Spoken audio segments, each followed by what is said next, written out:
Hello friends. आइए आज बात करते हैं एक बिल्कुल अलग चीज़ की जो मैंने अभी तक रिग्रेशन में कभी नहीं की, इन्फ्रेंसेस के बारे में। अब ये एक बड़ी कमाल की चीज़ है कि रिग्रेशन एक सबसे पुरानी प्लेलिस्ट है मेरी, और मेरी सबसे फेवरेट भी, जिसमें मैंने लगभग रिग्रेशन की हर चीज़ को समझाने की कोशिश की है कि क्या चीज़ है, आती कहाँ से है।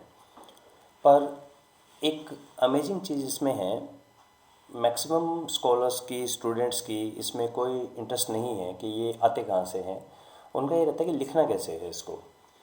तो इन्फ्रेंस क्या ड्रॉ करते हैं हम, जो वेरियस टेबल्स आती हैं। तो इसको मैं पहले आपको एक शॉर्टकट से बताता हूँ, फिर एक लंबे तरीके से बताता हूँ। शॉर्टकट तो इसका ये है कि एक बुक है, SPSS for intermediate statistics use and interpretation by Nancy Leech, और 2-3 ऑथर हैं। तो इसके अंदर मैं आपको स्ट्रांगली रिकमेंड करूँगा कि ये बुक आप परचेज़ भी कर सकते हैं, एटलीस्ट अपनी लाइब्रेरी के लिए। और यहाँ पे ये बुक है ही सिर्फ इस पर्पज़ के लिए, एक तो एसपीएसएस के बारे में है और दूसरा इंटरप्रिटेशन के बारे में है। तो अगर आप इसमें देखें, जिसमें 2-3 ही एक्टिव हैं यहाँ पे गूगल बुक्स में, मल्टीपल रिग्रेशन पे एक चीज़ दिखाता हूँ इन्होंने लिखा कैसे है बुक को। तो इनका ये कहना है कि ये तो एसपीएसएस का आउटपुट आता है, यहाँ पे क्लिक करें वगैरह वगैरह, ये आउटपुट आ गया है। और आउटपुट में अब इन्होंने नीचे दिया होगा इंटरप्रिटेशन, कि पूरी ऐसी टेबल आपकी भी आएंगी, ये यहाँ भी दिया है इनका इंटरप्रिटेशन, और यहाँ पे इन्होंने दिया है एग्जैक्टली कि इसको लिखा कैसे जाता है। किसी भी एपीए साइटेशन में, किसी भी पेपर के अंदर इसको कैसे लिखा जाता है। तो ये इस बुक में चैप्टर्स आप इसके देख लीजिए, लगभग डाटा कोडिंग, सिलेक्टिंग, ईएफए है, लॉजिस्टिक रिग्रेशन, फैक्टोरियल एनोवा, लगभग आपको सब कुछ मिल जाएगा इसमें। और इसमें वो भी बहुत अच्छे से गिवन है इन्फ्रेंशियल स्टैटिस्टिक्स के ना, कि टेबल्स कहाँ होती हैं। बहुत सब लोगों को लगता है ना कि डिसीजंस कैसे लेते हैं। तो दो वेरिएबल हैं, 3 वेरिएबल हैं, कहाँ जाते हैं, कौन कौन सी चीज़ें यूज़ करते हैं। अभी कुछ दिन पहले कोई पूछ रहा था कि वो काई स्क्वायर के एडिशनल स्टैटिस्टिक्स के बारे में बताइए।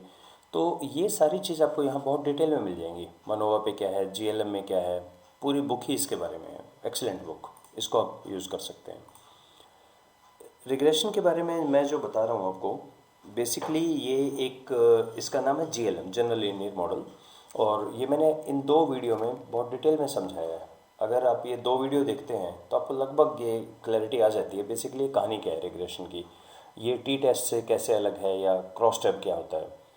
पर फिर भी एक काम करते हैं, हम एक डाटा सेट लेते हैं और इस पर काम करके देखते हैं।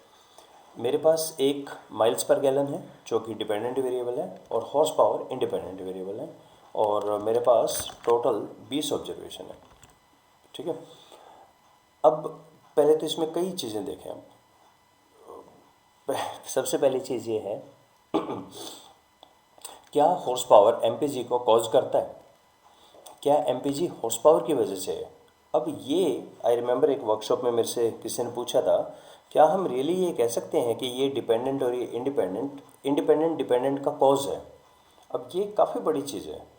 कॉज का मतलब होता है कि आप एक तरह की गारंटी दे रहे हैं कि जब भी ये होगा तो ये सामने वाला होगा। अब फिजिक्स में, केमिस्ट्री में तो काफ़ी हद तक होता है ऐसा। जो आप बॉयल्स लॉ, चार्ल्स लॉ पढ़ते हैं तो यही गारंटी देते हैं, प्रेशर इतना है, वॉल्यूम इतना है, तो ये टेम्परेचर, तो इस पे ये चीज़ें होंगी। लेकिन सोशल साइंस में ऐसा कहना मुश्किल है कि अगर आपका सेम अमाउंट ऑफ मोटिवेशन होगा तो हमेशा सेम परफॉर्मेंस आएगी। बहुत मुश्किल है कहना। हम क्या करते हैं पर्टिकुलरली, देख सबसे पहले तो आप ये समझिए, हम क्रॉस सेक्शनल स्टडी कर रहे हैं, एक्सपेरिमेंटल नहीं कर रहे। तो यहाँ पे मैं ये कहूँगा कि देखो इसकी जो वेरिएशंस हैं, वेरिएशन तो दिख रही है ना आपको इसमें, इसकी वेरिएशन को ये कितना एक्सप्लेन करता है। अब ये एक बिल्कुल अलग टर्म है, और ये कहना ये इसको कॉज करता है, ये बिल्कुल अलग बात है। क्योंकि हॉर्स पावर से एमपीजी पे अपेरेंटली तो लगता है जितनी हॉर्स पावर होगी व्हीकल की ज़्यादा, उतना माइलेज कम हो जाएगी।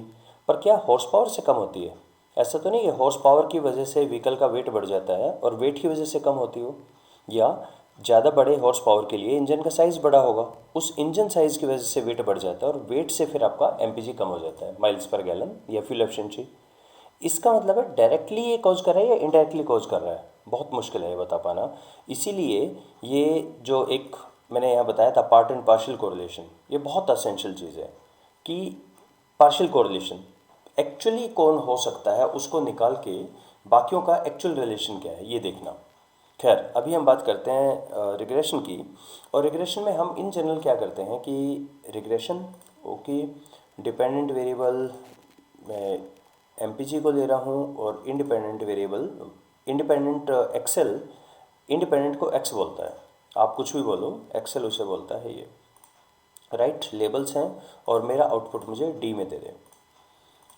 और इन सब को मैं इनका एक बारी 2 डेसिमल प्लेस तक कर देता हूँ ताकि हम इसको आराम से डिस्कस कर सकें। अब आप मुझे एक चीज़ बताइए यहाँ पे, ओके गिव मी मिनट। अब मुझे आप एक चीज़ बताइए, पीजी लेवल तक हमारा कंसर्न रहता है इन दो पे कि रिग्रेशन इक्वेशन लिखें 32.22 माइनस 0.04 इंटू HP। अब आपको कभी ऐसा नहीं ख्याल आया कि ये जो आपने काम किया है ये तो टोटल 20 के सैम्पल साइज़ पे काम किया ना, 20 ऑब्जर्वेशंस हैं, और अगर मैंने 21 ले ली तो ये वैल्यू सेम रहेंगी या डिफरेंट हो जाएंगी? इसके बारे में एक बार बताइए आप। ये दोनों सेम रहेंगी, एग्जैक्टली इतनी रहेगी या चेंज हो जाएगी? देखिए, ये तो एक सिंपल क्वेश्चन अगर मैं आपसे पूछूं कि मैंने 10 वैल्यू लिखी हैं, ये 20 वैल्यू हैं यहाँ पे, अगर इनमें मैं एक नई वैल्यू लिखूं, इनका मीन सेम रहेगा या चेंज हो जाएगा? पहले आप ये बताओ। ऑब्वियसली चेंज हो जाएगा। सिर्फ एक कंडीशन में सेम हो सकता है ये, अगर मीन आ रहा है 211.8, अगर मैं नई वैल्यू 211.8 लिखूं तो ओवरऑल मीन सेम रहेगा, अदरवाइज मैं कुछ भी लिखूं चेंज हो जाएगा और ये सारी कैलकुलेशंस भी चेंज हो जाएंगी। तो पहला क्वेश्चन ये उठता है कि अगर इस सैंपल से मेरा ये वैल्यू बना तो दूसरा सैंपल जो कि मैं हो सकता है किसी और स्टेट से लूँ, किसी और जगह से लूँ, इसका फिर क्या यूसेज क्या हुआ इसका 32 का 0.04 का, क्योंकि ये तो चेंज ही हो जाना है। एक हम करके देख लेते हैं ये दोबारा। मैं इसको एक छोटे सैंपल पे रन करके देखता हूँ। इंस्टेड ऑफ 20 थी ना यहाँ पे, तो मैं यहाँ पे इसकी जगह 20 लिख देता हूँ और यहाँ भी 20। अब 19 ऑब्जर्वेशन पे रन हो गया ना ये, और इसको भी हटा देते हैं और इसको n में कर देते हैं। ओके, एक बार इसको मिला लें आउटपुट को। उसके लिए मैं एक शॉर्टकट ये यूज़ कर लेता हूँ, फॉर्मेट ब्रश। हाँ जी, अब आप एक बार चेक करो क्या ये वैल्यू एग्जैक्टली सेम है। अब सिर्फ ये देखिए, मैंने ये 19 पे रन किया, ये 20 पे था। 32.32 ये तो नहीं है सेम, ये ऑलमोस्ट दिखने में है, पर यहाँ देखिए 42039 है और 404 है, फ़र्क है इसमें भी। आर स्क्वायर चेंज है 4875 और ये है 45 है, तो बिल्कुल ही चेंज है। तो पहला क्वेश्चन ये नहीं आ गया कि फिर इसका पर्पज़ क्या है रिग्रेशन का? ये तो हमेशा ही चेंज हो जाएगा जब भी सैंपल करेंगे। एग्जैक्टली यही सबसे इम्पोर्टेंट चीज़ है, और इसका मतलब ये हुआ कि ये मेरे लिए उतना इम्पोर्टेंट नहीं है। ठीक है, पीजी लेवल तक हम सिखाते हैं कि निकालते कैसे हैं, पर रियल लाइफ में क्या करना है? अगर मैं एक मैन्युफैक्चरर हूँ, मेरा किस में कंसर्न है? मेरा कंसर्न सबसे पहले इसमें है, क्या इन दोनों का आपस में रिलेशन है? क्या इसकी वेरिएशंस 158 को ये एक्सप्लेन करता है? एक्सप्लेन है 77, क्या ये ओके हैं, जीरो से फ़र्क है या नहीं?